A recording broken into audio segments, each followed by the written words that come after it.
be ahead and tow Verstappen around, but there was a problem with Perez's car seemingly, and he's only just left the pit lane now, so Verstappen, I mean, he can try and catch up to the other cars out there and get a tow off them, but Perez is actually going to be a long way.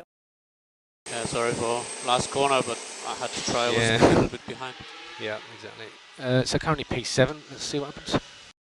It's those tiny margins that can separate you from between fourth and first. We told you how close it was at the front. That could be the difference. Be interested to see, actually, Perez came out of his garage very close to another car that was passing in the pit lane. We didn't see it from an off-board shot, just the on-board, but it did look mighty close. I'll be interested to see what happens there. But it's Sainz is going to be the first car to go around and start singing his lap. So, final laps in qualifying for the Azerbaijan Grand Prix underway.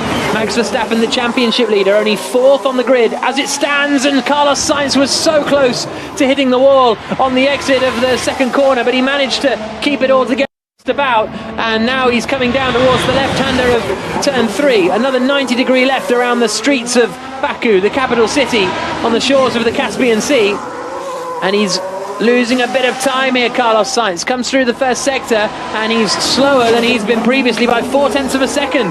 Very, very slow Sainz. He is not going to improve on this lap. Charles Leclerc is, though, the Monegasque driver who led the championship since the opening race. Lost the championship lead to Verstappen in the last 2 races, but he's a 10th up on Sainz in sector 1. Sainz is out of the running, but Leclerc is pushing and Verstappen is starting his flying lap now. Just coming into the first sector. How's he doing compared to Charles Leclerc? He's about a 10th of a second away, Verstappen. Yeah, nothing much between those two, but Sainz was a scrappy lap all the way through. I think we can probably discount that one.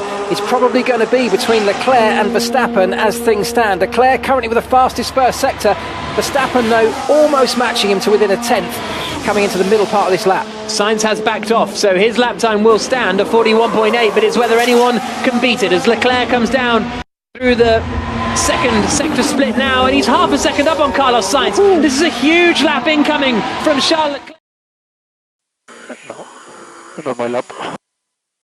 As the Monegasque man flashes through the right-hander and out towards the timing line. Verstappen through the middle sector split, and he's nowhere near. Leclerc is going to take this by a country mile. He's driving towards the line now, 210 miles an hour as he comes across the line and goes to the top. A 1 minute 41.359. Verstappen and Perez are not going to beat it. Verstappen is coming towards the line now. Leclerc lost the win in Monaco 2 weeks ago through bad strategy decisions from Ferrari, but surely he's going to start on pole here. Verstappen gets ahead of Sainz. That could be crucial. Max Verstappen will be second on the grid for the Azerbaijan Grand Prix, depending on what Sergio Perez does. Perez into the final left-hander. It's going to be tough for him to beat Verstappen here. Leclerc almost certainly is on pole position unless Perez can do something remarkable through this flat-out stretch coming down towards the final corners, but we could have the two championship protagonists on the front row of the grid. Perez won the last race in Baku last year. He won the last race in Monaco 2 weeks ago. Oh, he beats Verstappen. Oh. Perez second on the grid.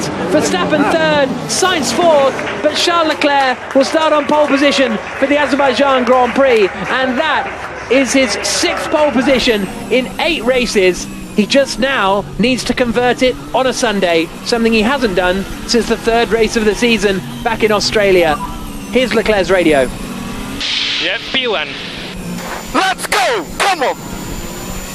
Oh, let's go! Let's go! Come on!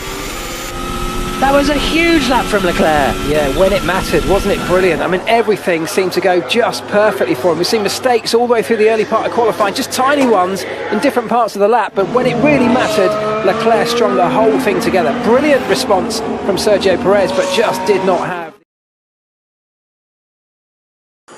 Not my lap. What a qualifying performance from Sergio Perez and from Charles Leclerc, and that will be the order at the start of the Grand Prix tomorrow, Sonia.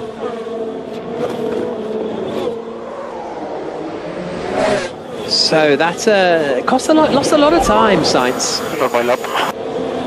With that slide, I'm surprised that was 4.5 tenths, but I don't think it was. I think it got scrappy from there onwards. I think there were a couple of tiny little errors beyond that. You know what happens when you make a mistake like that? You sort of feel like you have to make up for it, and it seemed like it was a bit messy from there on in.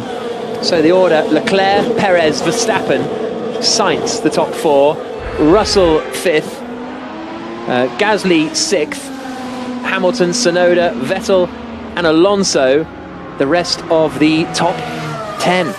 But I mean, again, huge relief for Ferrari.